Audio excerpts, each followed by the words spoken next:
Rifeensa gabaabsee bannaash. Wayi nama biraan natti fakkaatti bar. Akkana wayyoo. Wayni ni maxxaneeree lafarratti maaliin maxxanee silaajee maali ol akkana godhe akka duraanii san akkasitti bareeddaa ibsaayyee. Maxxanee. Akka baddee barbannaati isaa long time wallahi. Kun akkanuma gisee takka bekki jenna. Ati akkami maaliif baddee akkatti maali hin fuuteessa? Maal fuudha bannaash jiruman nu balleesse. Baddee wallahi. Ati ofirra jirta. Kiyya moo kasi dhaabate koo internet nam. Ifama bilbilaan na bilbilam annin jira garuu ati maaliif akkatti baddeme natti mi maali garii fi mushkila. Sila waa fuudhee badaa waa fuudhattee shakkite. Fuudhattee shakkite. Yoo fuutees maal rakkoo qabaree si ilaalchina ilaalchi si janna. Aku ibsaa ilaalga qalama kana jechuun iidaaf dibadhee ilaa mana raabbahu dide wallahi laazim. Hinna iidaa dibadhee ilaa mana. Wanni baasaniin hin jiru moo? Anin beeku narraa bahuu dide yoomii waa beekte jeeti.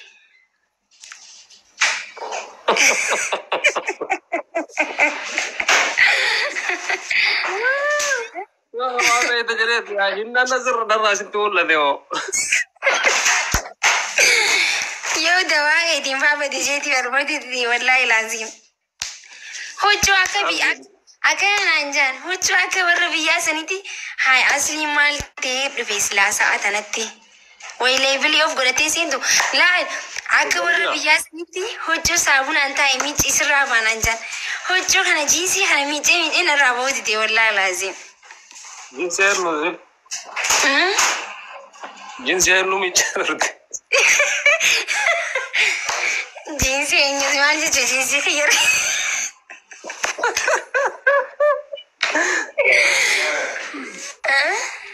Jinsi khiyya. Ka jinsi miicee sirraan bahee waanuma biraatiif irraa baasi kaaya. Ajeti. Jinsi eenyuti jinsi khiyya jechuun khiyyaree jinsi khiyya maal jechuun. Waan biraan jenneer jechuun yaa'u kamoo buleeyyaniiti malee kan biraan jenneer yoo miicee illee waan akkoo. Leki aan obboleessan jinsii miicuuf hin qabu.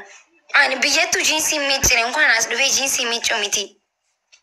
Anamma jinsii miicuun jaaladhu dhugaa harki na dhukkuba giseen waa miice jechuu harka na dhukkuba miicuu hin danda'u dhifama. Huccuu miicuu hin dandeenya. Jinsii gisee miicee harki akkana jee. Dhugaa dabar wallaahi. Asli surree baay'een qabaa. Guys, ibsishaan kana seenaa dheeraa waliin qabna bar.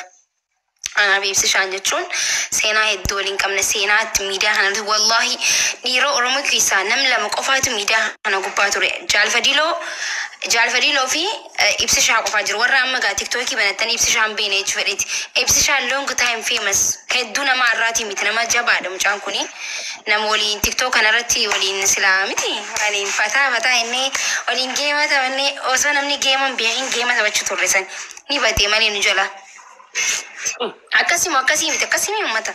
Naannoo takkaa ol nagakkaasu kana beektaa na harkaa baddii dubbiin.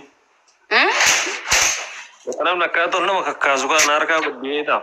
Wayi harkaa maal baddire maas baddire waanuma dhugaatiin siime waanuma dhugaa jiru lafa kaa'e baran. Salaam. Geemii akkam fajaani bar dhugaa instaagiraamaa fi tiktaak jennee hunda gaafii deebii asirratti waa meeqa taphachuu turre isaa akkasii bar. Waa hedduu dhugaanu.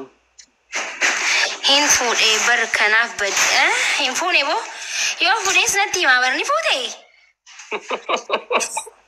Maasi wasu waasan isaan. Ni fuute. Wayi kasaarree je ni fuute isaayyee. Maa si wasu waasan jarri kooyi. Ammaan ittiin beekasa. Ibsaanii fuute isa dhuguma himime yoo fuute. Poostii aannan nama tura si godha ishee. Post sigona yo fuute ganu timi. أبشر هذا سلاو النكجلي Ati maaliif akka turte qoy ilaa amma maaliif jirta? Ati maatiin? Ani moo ani wahiif taa'u jiraati oo. Maaliif? Wahiif egaa wahiif. Wanti maqaan qabu? Wahiifi ati maaliif teesse ati naa himi dura wayyuu. Ibsaayii garuu maaliif badde dhugaa garuu dalaga qofa si bachise moo? Illee maaliif kun illee wahiif hin boone. Wallahi badde jirta bardeebi. Asliin maal as jala jaasa maal jechuu jira saa asliin? Maal sin jedhaara? Faazariidha jedhaa abarsilaa gabbara fidedha. Inni wayne egaa inni bar faazarii fiyyate bara inni faazariin turiin san silaa bar dubbiin bareedduu ture mi? Inni dhufe dubbiin. Haasawun bara abbaan kiyya kunis araadaa ta'uu qabaa bar silaa bar araadaa ta'uu qabaa mi? Arsiin gabbara baay'ee nama gaafatti saniif achi goggoruu dinne. Silaa bar araadaa ta'uu qaba. Anna uffata jee nama laalu xiqqisho akkamii haasawin aree haasawun wallaallee barnuti jechuun mucaan kun long time wal jalaa bannee wallahi yaadee hedduu yaadeen ati na yaanne ansi yaadee bar. Baxaa yoo si yaada nuka. Isuma dhugaa rabbiitii bar. Sababa aslii badeera. Maaliif? Gabbaran taane na qabate. Way hinjettu gabbara maal gabbarallee haasawitanii ture eddaanu. Akka waan durba jaalaba waliin gurguratu. Faranjiin gisee hartu shiit jetti chaarjii xiyyan jalaa dhumatu jira ibsaa xiyya. Isa akka hiree abaa qabdu haadha. Ni jira garuu xiqqishoo bikka fagoo jira. Annaa bakka anin deebi'e akka miree ati ni turtaa laayifirra. Asuman jira deebi. Aaran hin deebi'aa ibsaa si yaadeen jira bar. Bakka ibsaa keenya jechuu fedheeti bar. Ibsaa keenya jechuu fedheeti bar. Akkasiin jedhu.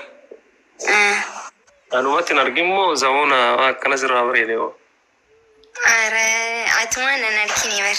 Malee ture eeganarraa babbareede.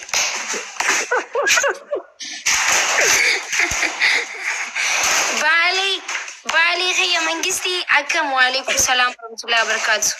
My family bagana gaan dhufte. Akkas taatu bareeda. Amma booda seeraan argaa. Tole bakka bahuuf deemashi.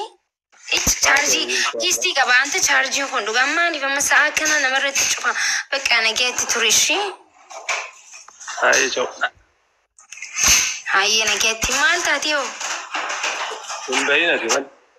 Hin badin jechuu kiyya bahin jireesi haasawallee hojjaa hullaale. Ay namni waanuma sammuu keessaa qabu haasawamaa rakkoo miti hayyee nin deebi'a. Hayyee nagaatti. Saayillee taatu rakkoo qabu godhu. Garawatti meetaa akka hin deemne fedhii qaba. Tole hayyee nagaatti ibsaayee mangistii. Ciao. Wallahi guys bar isin akka biratti fudhatina wallahi ibsaa hedduu saayiba khiyyaa hedduu beestiidha wallahi.